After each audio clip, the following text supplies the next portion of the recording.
So when Don Levin passed on Children of the Corn, and then he saw the business that it made passing, he called me up and said, "I heard you're leaving New World."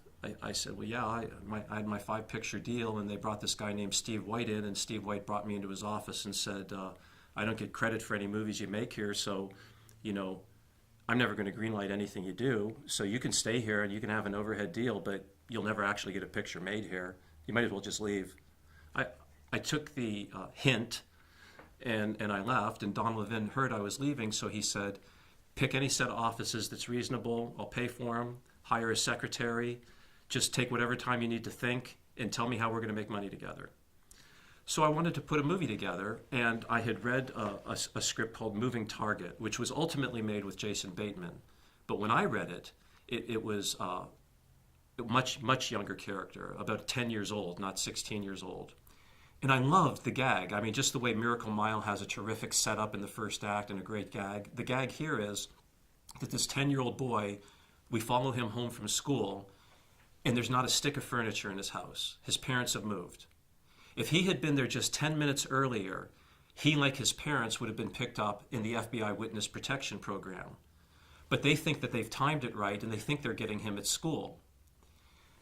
He's immediately being chased by villains who are after his parents and by the FBI who's trying to make him safe, and he can't figure out his bearings, and it's a great adventure film for a 10-year-old. And I really wanted to make this movie. I with my heart and soul, I wanted to make this film.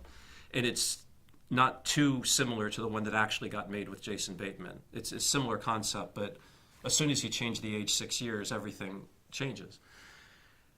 And I tried to get that movie made. I brought a director in who pretty much wanted to get me off the movie.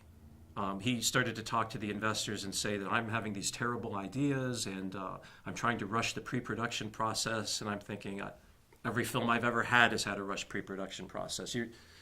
You're just not the guy for this show. Don't try and hold my project, hold my financiers, and bounce me off. I'll just kill the whole project, which I did. And so I never really brought it to the second level because of that whole mess that was happening. And I thought, well, you know, I've actually just got these guys ready to pony up $2 to $3 million for a film. I need a film. So back in the day, we had Rolodexes.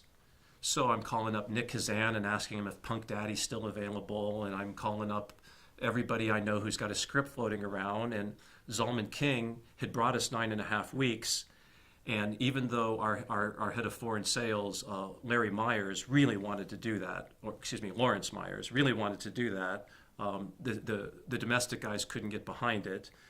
And I had a relationship with Zalman through Lawrence Myers' interaction and recruiting. So I called Zalman up and I said, "You got a script laying around that I should be taking a look at?" He goes, "I literally just typed the end on my new piece, to Moon Junction." He said, I don't even have a copy for myself yet. And back in the day, the writer would take his finished script and go to a Xerox place and Xerox a copy. This wasn't something where the protection was made in your home. So I said, well, why don't I have a runner come straight over to your home, pick up your script, bring it to a copy place, make 10 copies for you and 1 for me. So as you send it out now on my dime, I can read it this afternoon. I fell in love with it. It was a page turner. I'm reading, and she what? And then she did what? And then she what? And I don't know everything that everybody else knows about scripts, but I know there's nothing like a page turner. And this was a page turner. He caught your interest, and he held your interest all the way through. So I went back to my financiers at that point and said, for as much as I love Moving Target, the team that I'm starting to put together is not coalescing.